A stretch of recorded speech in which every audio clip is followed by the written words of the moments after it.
கோவிலின் நடுவே தனித்துவான வாசமாயிருக்கிற உமது சுதந்திரமான மந்தையாகிய உம்முடைய ஜனத்தே உமது கோலினால் மே தொருளோம், உமது கோலினால் மே தொருளோம், உமது கோலினால் மே தருளோம், உமது கோலினால் மே தருளோம்.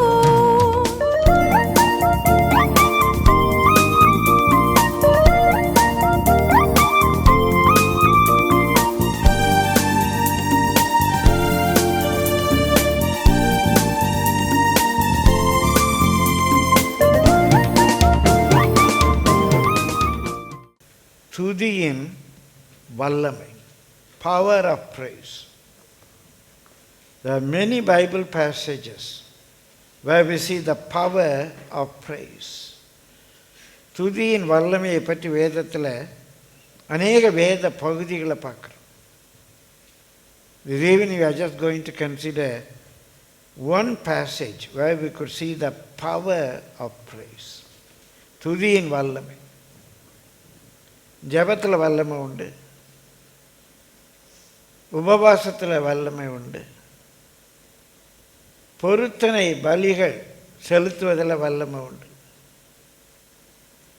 அந்த ஜெபங்களுக்கு பதில் உண்டு. விசுவாசத்தோடு நம்ம இந்த 4 காரியங்களை செய்யலாம். With faith we can do these 4 things. One is prayer, supplication, intercession, prayer, and fasting and praying. We make vow and pray. பொருத்தனை பண்ணி ஜெபிக்கிறோம். And another thing, praising. When we praise God, mighty power of the Lord would be revealed. தேவனுடைய பெரிய வல்லமை release ஆகும். This evening we are going to see that power released the lives of many people. இந்த மாலை வேளையில் அநேகருடைய வாழ்க்கையில் இந்த வல்லமை வெளிப்படுவதை நம்ம பார்க்க போகிறோம். Surely the Lord will bless us. Acts chapter 16, there are 40 verses. அப்போஸ்தலர் 16ஆம் அதிகாரம் 40 வசனம் இருக்கு. அந்த praising உள்ள power, the power in praising, whatever your difficult situation may be, உங்களுடைய இக்கட்டான சூழ்நிலை எதுவாக இருந்தாலும் சரி, when you begin to praise the Lord, நீங்கள் கர்த்தரை துதிக்க ஆரம்பிக்கும் போது the mighty power of God would be released. கர்த்தருடைய மகிமையான வல்லமை பிரத்யட்சமாய் வெளிப்பட ஆரம்பிக்கும். We may not be able to read all those 40 verses. 40 வசனங்களை முழுமையாய் வாசிக்க நேரமில்லை. அந்த சூழ்நிலையினுடைய பேக்ரவுண்டை பார்க்குறோம். We shall read from verse 8. We see the background. அப்பொழுது அவர்கள் மீசியா பக்கமாய் போய் அங்கே பவுல், சீலா அவங்களோட இருந்த companions, Paul, Silas and the companions, and they passing by Mysia came down to Troas. வாசிங்க. த்ரோவாவுக்கு வந்தார்கள். அங்கே ராத்திரியிலே பவுலுக்கு ஒரு தரிசனம் உண்டாயிற்று. When they were in Troas, அவங்க த்ரோவால இருக்கும்போது Paul had a vision. பவுலுக்கு ஒரு தரிசனம் வருது.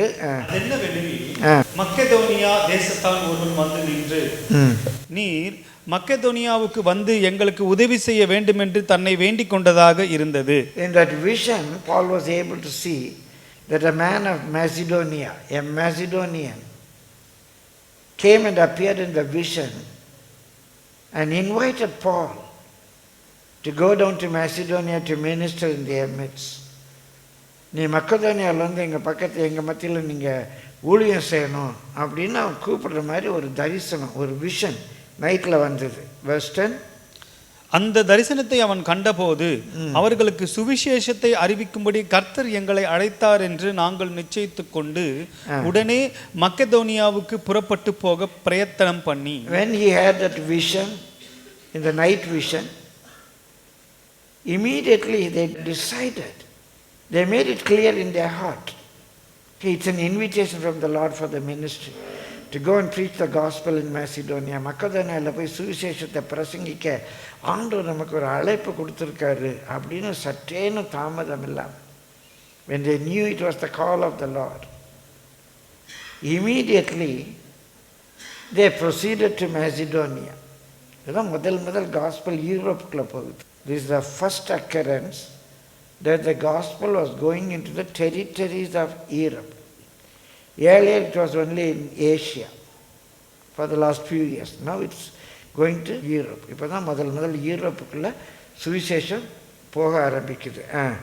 துரோவாவில் கப்பல் ஏறி சாமோத்திராக்கே தீவுக்கும் மறுநாளிலே நெயாப்போலி பட்டணத்துக்கும் நேராய் ஓடி அங்கே இருந்து மக்கதோனியா தேசத்து நாடுகளில் ஒன்றிற்கு தலைமையானதும் ரோமர் குடியேறினதுமான பிலிப்பி பட்டணத்துக்கு வந்து அந்த பட்டணத்திலே சில நாள் தங்கியிருந்தோம். So they came to the capital. At that time Philippi was the capital of Macedonia. அங்கே வந்து மெசடோனியாவில் அந்த பிலிப்பு பட்டணத்தில் கொஞ்ச நாள் தங்கி இருக்கிறாங்க. இப்போ ஏன் வந்தாங்க? ஆண்டவர் தரிசனம் கொடுத்து வந்தாங்க, ஒரு விஷன் பார்த்து வந்தாங்க. The Lord is opening the heart of Lydia. லீதியாளுடைய இருதயத்தை தேவன் திறக்கிறார். லீதியாவும் அவளுடைய குடும்பமும் இயேசு ஏற்றுக்கொண்டு ஞானஸ்நானம் எடுக்கிறாங்க. Lydia and her household, they believed in Jesus and they were baptized. So a small church, a fellowship started in the house of Lydia. இப்போ லீதியாளுடைய வீட்டில் ஒரு சின்ன ஃபெல்லோஷிப் ஆரம்பிச்சு. அவள் இவங்களெல்லாம் தான் வீட்டுக்கு கூட்டி போயிட்டான். ஸோ லீதியா வீட்டில் இப்போ ஒரு ஃபெல்லோஷிப் இருக்குது. இவங்க அங்கே ஃபிலிப்லேருந்து ஊழியம் செய்துட்ருக்காங்க. Will go to verse 16 to 22. 16 to 22 அங்கே இருக்கும்போது there was a certain damsel possessed with the spirit of divination. அங்கே ஒரு அசுத்தாவி பிடித்த ஒரு பெண் இருக்கா. அவள் குறி சொல்கிற பெண்.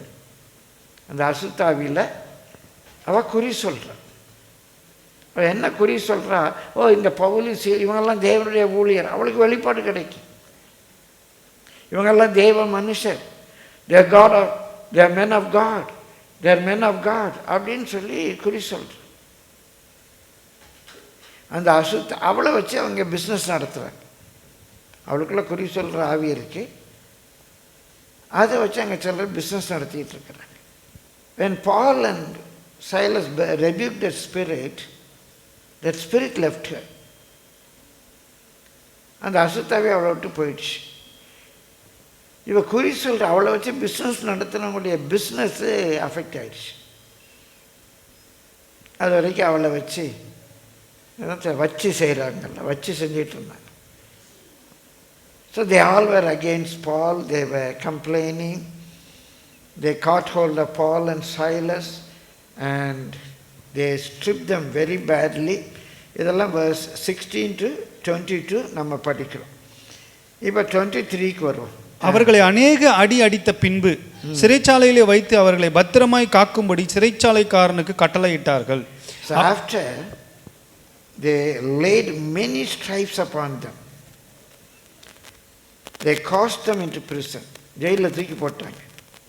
Charging the jailer to keep them safely. அவனை விட்டுறாத, பத்திரமா பார்த்துக்கோ.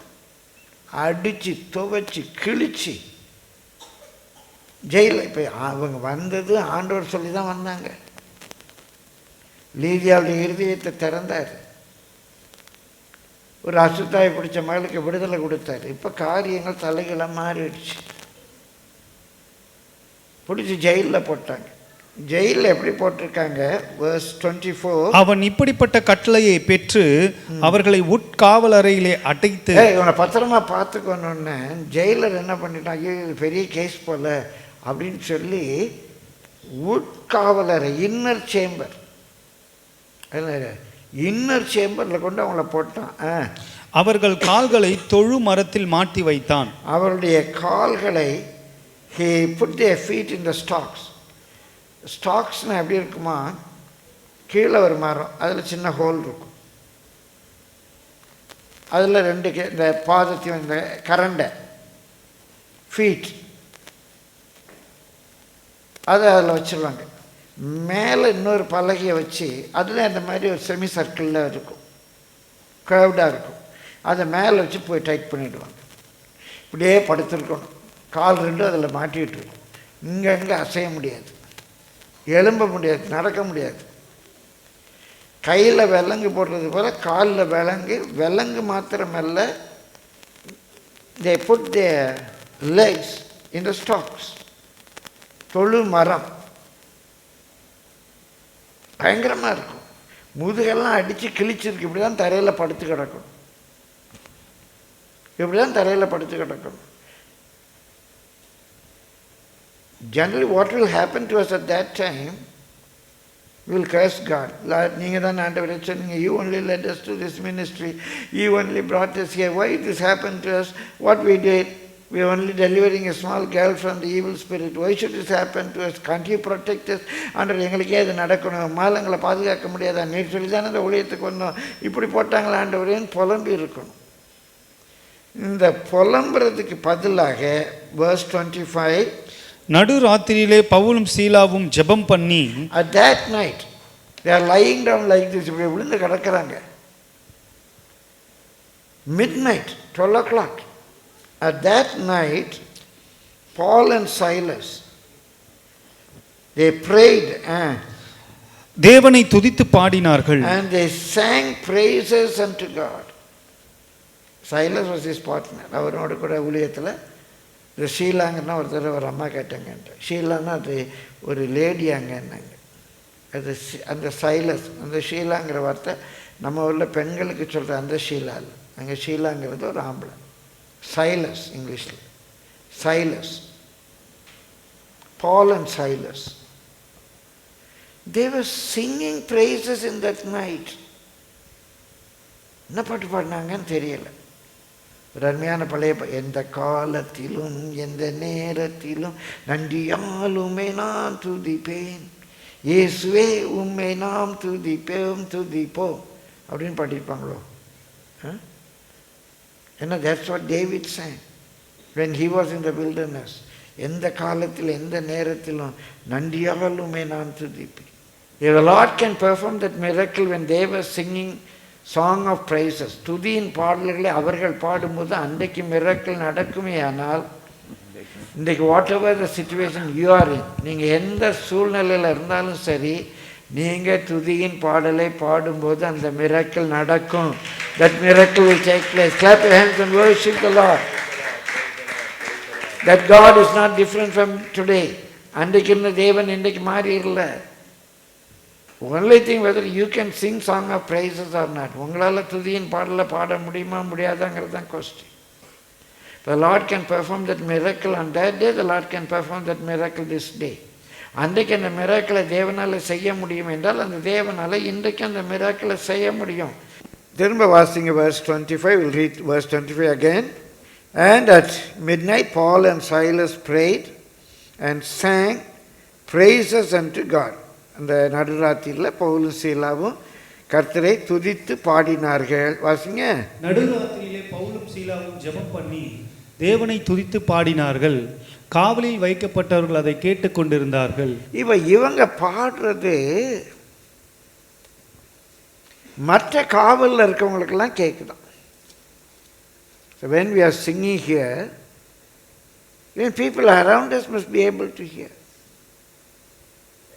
All those who are in the prison, night all of a sudden, what are these people? What we hear in a prison, ஒரு ஜெயிலில் என்ன கேட்கும்? சபிப்பாங்க, சத்தியம் பண்ணுவாங்க, காவலாளர்களை திட்டுவாங்க, தங்கள் தலைவலியை நோவாங்க, ஆண்டவரை சபிப்பாங்க. இதென்ன நடக்கும்? They will be cursing God, they will be cursing the steward, they will be cursing a situation, crying, lamenting, அழுக, புலம்பல். இதென்ன ஜெயிலில் கேட்கும்? ஜெயிலில் பாட்டு சத்தமாக கேட்கும்? மற்ற பிரிஸ்னஸ்லாம் யோசிச்சுருந்தா திடீர்னு ஏதாவது ஏஞ்சல்ஸ் வந்துட்டாங்களா? திடீர்னு ஜெயிலில் பாட்டு சத்தம் கேட்குது. What happens? What happens? ஜெயிலில் திடீர்னு என்ன பாட்டு சத்தம் வருது? They all were wondering. They all were listening to it. இவங்கெல்லாம் பாடிட்டு இருக்காங்க. Verse 26, சடுதியிலே சிறைச்சாலையின் அஸ்திபாரங்கள் அசையும்படியாக பூமி மிகவும் அதிர்ந்தது. உடனே கதவுகள் எல்லாம் திறவுண்டது, எல்லாருடைய கட்டுகளும் கழன்று போயிற்று. So number one, from this passage I'm going to show you a few points. இந்த பகுதியிலிருந்து துதிக்கும் போது என்ன நடக்குது? Number one, a miraculous deliverance. அற்புதமான ஒரு விடுதலை. இவங்க ரெண்டு பேருடைய கட்டுகள் மாத்திரமல்ல, ஒரு power was released. A power was released, a mighty power of God, a power that transcends all our understanding. கர்த்தருடைய பெரிய வல்லமை, நம்முடைய புத்தி கெட்டாத ஒரு வல்லமை அந்த இடத்துல இறங்கி ஒரு miraculous deliverance is taking place. எல்லாருடைய கட்டுகளும் அவிழ்ந்தது. இது வரலாற்றில் நடந்த சம்பவம். It's not in the mythology. ஏதோ ஒரு புராணத்தில், இதிகாசத்தில், ஒரு கட்டுக்கதையில் இல்லை. எந்த ஊரில்? பிலிப்பில். யாரு? பால் சைலஸ். நம்மை போன்ற மனிதர்கள்.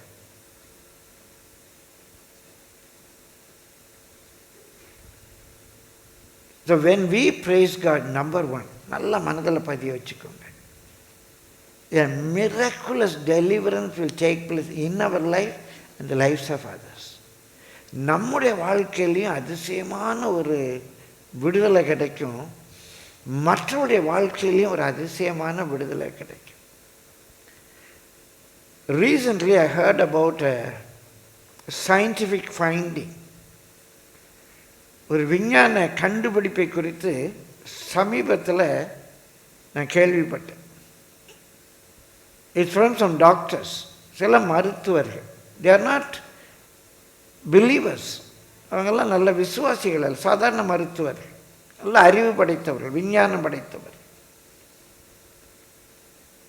மருத்துவத்தில் அதை நிரூபிச்சிருக்காங்க. What is that they have proved? When you pray for a patient, or when you pray for a person, you pray for anybody. When you pray for a person, something happens in the brains of that person. Some brain cells are activated. The healing process becomes easier. Doctors கண்டுபிடிச்சிருக்காங்க. அவங்க இறை நம்பிக்கை இல்லாதவர்களானாலும் சிலரை கூப்பிட்டு ஜெபிங்கன்னு சொல்கிறாங்க. நான் ஒரு இதில் படித்தேன், சாதாரணமாக ஜெபிக்கும் போதே ஒரு power is released. When a child of God, when a servant of God prays, something takes place in the metaphysical world. நம்ம சுற்றி இருக்கிற அந்த உலகத்தில் என்னமோ நடக்குது. Spirit world. The spirit world is around us. In the physical world, there's a spirit world. The spirit world is more real than the physical world. நம்ம காண்கிற இந்த உலகத்தை விட நம்ம காணாத அந்த ஆவிக்குரிய உலகம் இன்னும் யதார்த்தமானது. இங்கே நீங்கள் என்ன பார்க்குறீங்க, நான் உங்களை பார்க்குறேன். நம்மை விட இந்த இடத்துல தேவதூதர்கள் உண்டு. தேவனுடைய சித்தத்துக்கு விரோதமாக ஜனங்களை அழிக்க போராடுகிற அசுத்தாவிகள் உண்டு. ஒரு ஸ்பிரிச்சுவல் இருக்கு. நம்ம காண்கிற உலகத்தை விட காணாத உலகம் நிச்சயம்னு சொல்லுவாங்க. So when we start praising God, when we sing praises unto God, in that atmosphere ஒரு கிரியை நடக்குது. பிசாசு இந்த லோகத்தின் அதிபதி. He is the prince of the air. இந்த ஆகாய மண்டலத்துக்கு அவன் ரூலராக இருக்கான். நம்ம ஜெபிக்கும் போது சில வைப்ரேஷன்ஸ் எல்லாரும் ஒத்துக்கிறாங்க. His power is released. So when they started singing praises, the power is released. The spirit, evil spirit can't be there. A manifestation. வெளிப்பிரகாரமாக கட்டுகள் உடையுது. கட்டுகள் உடையுது. So begin to praise God. சில வீடுகளில் சில பிரச்சனை இருக்கும்போது நான் சிலரோட சொல்லுவேன், நல்ல சத்தமாக பாடுங்க, நல்ல சத்தமாக பாடுங்க, நல்ல கைதட்டி பாடுங்க, நல்ல கைதட்டி பாடுங்க, நல்ல சத்தமாக பாடுங்க. உங்கள் atmosphere will change.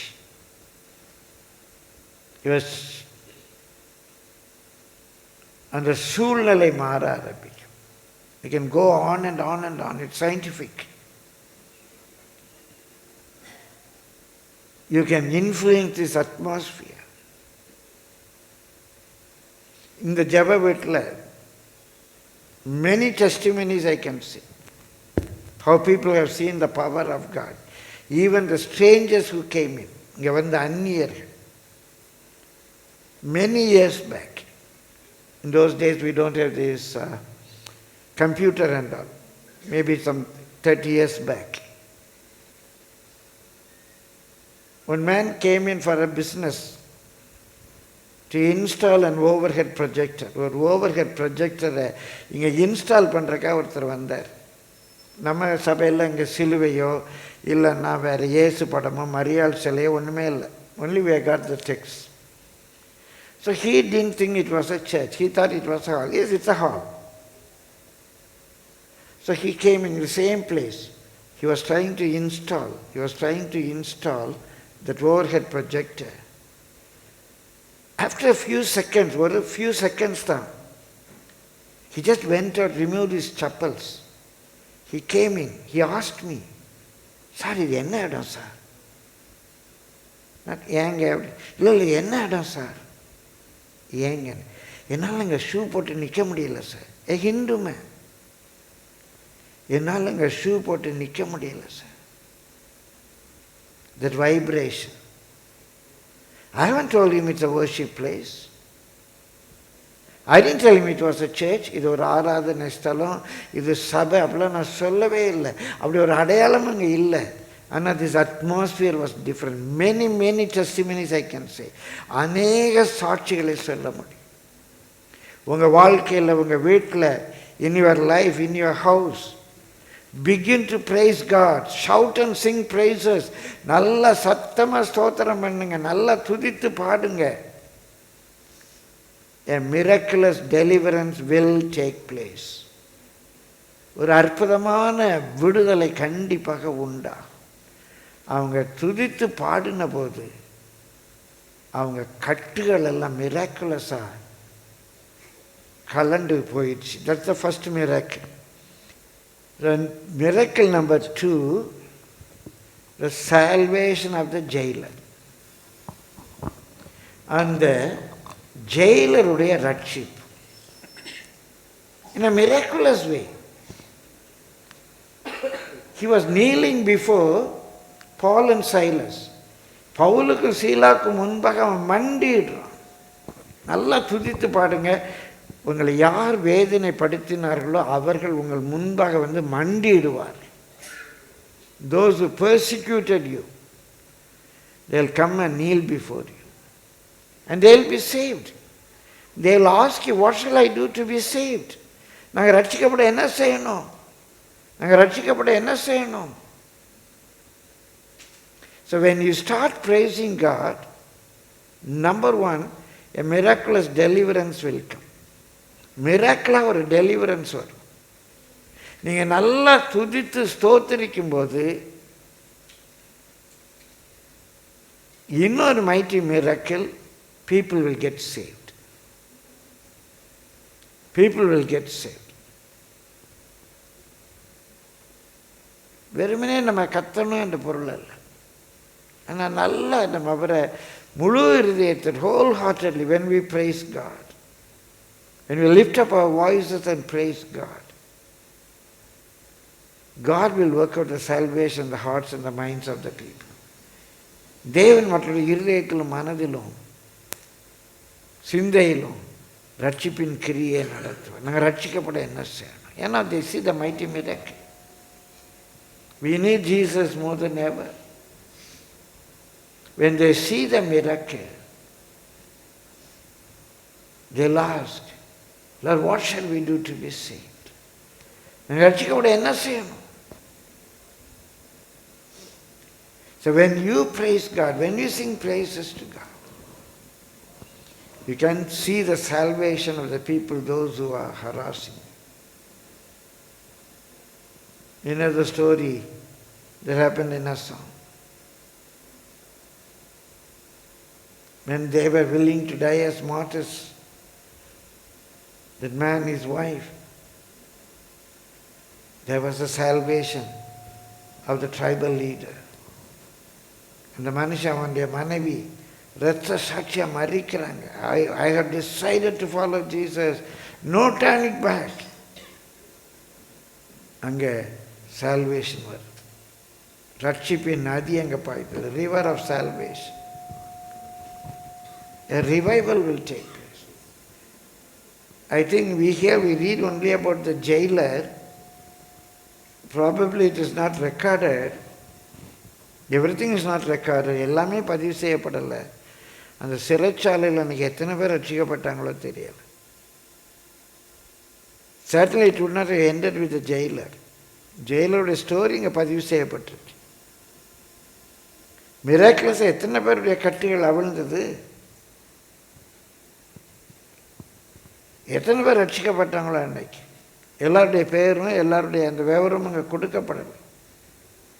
The details are not given here. So number one, a miraculous deliverance will take place from all your bondage. Number two, salvation of the people. Okay, we'll proceed further. 31 வசனம். அதற்கு அவர்கள், கர்த்தராகிய இயேசு கிறிஸ்துவை விசுவாசி, அப்பொழுது நீயும் உன் வீட்டாரும் ரட்சிக்கப்படுவீர்கள் என்று சொல்லி அவனுக்கும் அவன் வீட்டில் இருந்த யாவருக்கும் கர்த்தருடைய வசனத்தை போதித்தார்கள். மேலும் ராத்திரியில் அந்நேரத்தில் தானே அவன் அவர்களை அழைத்து கொண்டு போய் அவர்களுடைய காயங்களை கழுவினான்.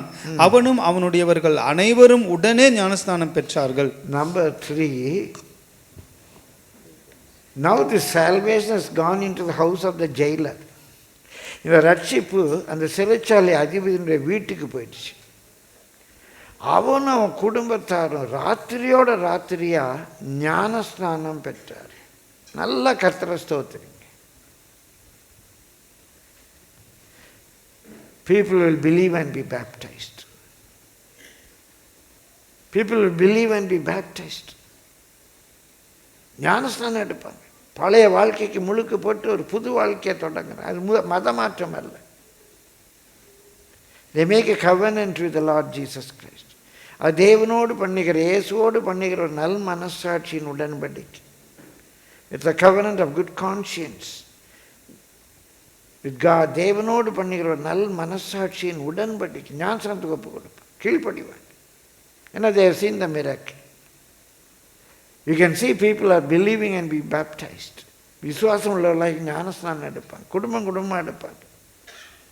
The whole family was baptized. So when they lift up their voices and they were singing praises, number one, a miraculous deliverance. Number two, the salvation of the jailer. Number three, the whole family obeying the Lord in baptism. ஒரு அற்புதமான விடுதலை, சிறைச்சாலை அதிபதியினுடைய ரட்சிப்பு, அந்த குடும்பம் முழுவதும் விசுவாசம் உள்ளவர்களாகி அந்த ராத்திரியே ஞானஸ்நானம் எடுக்கிறாங்க. Miracle will take place. I have given baptism in the night. ராத்திரியில் நான் பேப்டிசம் கொடுத்துருக்கேன். They believed the Lord and they were baptized in that night. So they were singing in the midnight. They were baptized in the night. The whole thing has happened when we see the time frame between 12 and 3.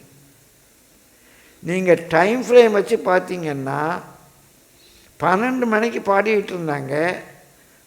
ராத்திரி கூப்பிட்டு சாப்பாடு கொடுத்து காயங்களை கட்டி அவங்க எல்லாம் ஞானஸ்நானம் எடுக்கிறாங்க. அப்படின்னா நம்மால் புரிந்து கொள்ளவே முடியலை. It must have happen between 12 and 3. ஏன்னா 3 o'clock இருந்து பிரியமானில் விடியல் ஆரம்பிக்கும். அது இருட்டான விடியல். அவர்கள் அந்த அதிகாலை இருட்டோடு கூட, that is before 6 o'clock, between 3 and 6 விடியல் ஆரம்பிச்சு. நைட்டு 3 o'clock கூட முடிஞ்சிடும். இவங்க நைட்டில் பேப்டிஸ்ட் எடுத்தாங்கன்னா between 12 and 3 the whole thing has happened. 12 and 3 the whole thing has happened. What a wonderful thing it is. What a wonderful thing it is. The Lord has done that in a wonderful way. So people are baptized. Okay, number 4, verse 34 down. தன் வீட்டிற்கு கூட்டிக் கொண்டு போய் அவர்களுக்கு போஜனம் கொடுத்து தன் வீட்டார் அனைவரோடும் கூட தேவனிடத்தில் விசுவாசம் உள்ளவனாகி மனமகிழ்ச்சியாயிருந்தான். பொழுது விடிந்த பின்பு அந்த மனுஷரை விட்டுவிடுங்கள் என்று சொல்ல அதிகாரிகள் சேவகர்களை அனுப்பினார்கள். சிறைச்சாலைக்காரன் பவுலுக்கு இந்த வார்த்தைகளை அறிவித்து உங்களை விடுதலையாக்கும்படிக்கு அதிகாரிகள் கட்டளை அனுப்பினார்கள். ஆகையால் நீங்கள் இப்பொழுது புறப்பட்டு சமாதானத்துடனே போங்கள் என்றான். அதற்கு பவுல், ரோமராகிய எங்களை அவர்கள் நியாயம் விசாரியாமல் வெளியரங்கமாய் அடித்து சிறைச்சாலையிலே போட்டார்கள். இப்பொழுது ரகசியமாய் எங்களை விடுதலையாக்குகிறார்களோ? அப்படியல்ல, அவர்களே வந்து எங்களை வெளியே அழைத்து அனுப்பிவிடட்டும் என்றான். சேவகர்கள் இந்த வார்த்தைகளை அதிகாரிகளுக்கு அறிவித்தார்கள். ரோமராயிருக்கிறார்கள் என்று அவர்கள் கேட்டபொழுது பயந்து வந்து அவர்களுடனே தயவாய் பேசி அவர்களை வெளியே அழைத்து கொண்டு போய் பட்டணத்தை விட்டு புறப்பட்டு போகும்படி கேட்டுக்கொண்டார்கள். Now the officers came. So jailer, now we say DSP, SP, DGP, children, higher officials, மேல் அதிகாரிகள் வந்து இந்த பிரிஸ்னர்ஸ்ட தமிழில் தயவாய் பேசி என்று இருக்குது. In many of the translation, they apologized to them. ஐயோ சாரி, எங்களை மன்னிச்சிக்கோங்க, உங்களை தெரியாமல் ஜெயிலில் போட்டோம், தயவுசெய்து மன்னிச்சிக்கோங்க அப்படின்னு சொல்லி காலையில் 12 மணி நேரத்துக்குள்ளே சாயந்தரம் அடித்து துவைச்சி உள்ளே போட்டால் இன்னைக்கு காலையில் வந்து கைகூப்பி மன்னிப்பு கேட்குறோம். இந்த அவர்களோடு தயவாய் பேசிங்கிறது அந்த கிரேக்க சொல். They apologized in a very humble way. தயவுசெய்து மன்னிச்சுக்கோங்க. They apologized. When you begin to praise God, what has happened? Number 4, you will be honored. உனக்கு கனம் கிடைக்கும், நீ உயர்த்தப்படுவாய். எல்லாருடைய பார்வையில் நீ கனம் பெற்றவனாயிருப்பாய். In the sight of everybody, the Lord will bring honor to you. தேவன் உனக்கு கனத்தை கொண்டு வருவார். நீ வெட்கப்பட்டு போவதில்லை. You will not be put to shame. Your face will not be put to shame. உன்னுடைய முகம் வெட்கப்பட்டு போவதில்லை. யார் உன்னை பிடிச்சி ஜெயிலில் போட்டாங்களோ அவங்களே வந்து உன்னிடத்துல மன்னிப்பு கேட்பார்கள். ஒரு இரவுக்குள்ளாக சூழ்நிலை மாறும். ஒரு இரவுக்குள்ளாக சூழ்நிலை மாறும். உனக்கு யார் அநியாயம், it's a prophecy to you. Whatever, whosoever might have dealt unjustly against you, அநியாயமாக ஒன்று நடந்திருப்பாங்க. யாராக இருக்கட்டும், உன் குடும்பத்தில் ஒரு ஆள் கூட அநியாயமாக உன்னை வேதனைப்படுத்தியிருப்பாங்க. நீ மாத்திரம் கர்த்தரை துதித்து ஸ்தோத்திரம் பண்ணு. உன் குடும்பத்தில் யாரோ உன்னை ரொம்ப வேதனைப்படுத்துகிறாங்க, கிழிச்சு உன் காலை கொண்டு தொழுமரத்தில் மாட்டி வச்சிருக்கிறாங்க. It's a prophecy to you. It's a prophecy to you. They gave many stripes to you and they put your legs on stocks. Just to praise God this night. Just to praise God this night. Next morning they will come to you and apologize before you. நான் உன்னை அடித்து துவைச்சி உன் காலை தொழுமரத்தில் மாட்டி உன்னை வேதனைப்படுத்தியிருக்காங்க. நீ துதித்து பாடு. நாளை காலையில் அவங்க வந்து உன்னை மன்னிப்பு கேட்பாங்க. ஹல்லேலூயா. அவங்க வந்து உன்னை மன்னிப்பு கேட்பாங்க. நடந்திருக்கு, நடந்திருக்கு. உன் வாழ்க்கையிலும் அது நடக்கும். The last verse 40. அந்தப்படி அவர்கள் சிறைச்சாலையில் இருந்து புறப்பட்டு லீதியாள் இடத்திற்கு போய் சகோதரரை கண்டு அவர்களுக்கு ஆறுதல் சொல்லி போய்விட்டார்கள். வாஸ்து எனக்கு எப்படி சிரிக்கன்னு தெரியல. இவன் 2 பேரும் ஜெயிலில் கிடந்தான். இவன் 2 பேரையும் அடித்து துவைச்சி தொழுமரத்தில் காலை மாட்டி உள்ள போட்டாங்க. ராத்திரி துதிச்சு பாடினாங்க. ஆண்டவர் மிராக்கில் விடுவிச்சார். இவங்க போய் அந்த சர்ச் ஃபெல்லோஷிப், லீதியாள் வீட்டில் தான் இந்த சர்ச்சுக்கு மீட் பண்ணுது. The church was in the Lydia's house. So they went to Lydia's house and they comforted the others. நீ நல்லா துதித்து ஸ்தோத்திரம் பண்ணி பாடினா உன்னை யாரும் ஆட்டி தேற்ற வேண்டாம், நீயே மற்றவர்களுக்கு ஆறுதலின் மகனாய் மாறுவாய். ஹல்லேலூயா. You will be able to comfort others. You would be able to comfort others. நீ போய் நாளைக்கு உங்கள் வீட்டாரெல்லாம் ஒன்றும் கவலைப்படாதீங்க, ஆண்டவர் பெரிய பார்த்தீங்களா எங்களை எப்படி விடுவிச்சிட்டார் பார்த்தீங்களா, நீ சொல்கிற சாட்சி அநேகரை பலப்படுத்த போகிறது. உன் கட்டுகள் உடைந்ததினால கர்த்தர் உன்னை கனப்படுத்தினதினால நீ அநேகருக்கு ஆறுதலையும் தேர்தலையும் கொண்டு வர போகிறாய். ஹல்லேலூயா, ஹல்லேலூயா. கரங்களை தட்டி கர்த்தரை ஸ்தோத்திரிப்போமா, கரங்களை தட்டி கர்த்தரை ஸ்தோத்திரிப்போமா. Praise the lord, praise the lord, praise the Lord.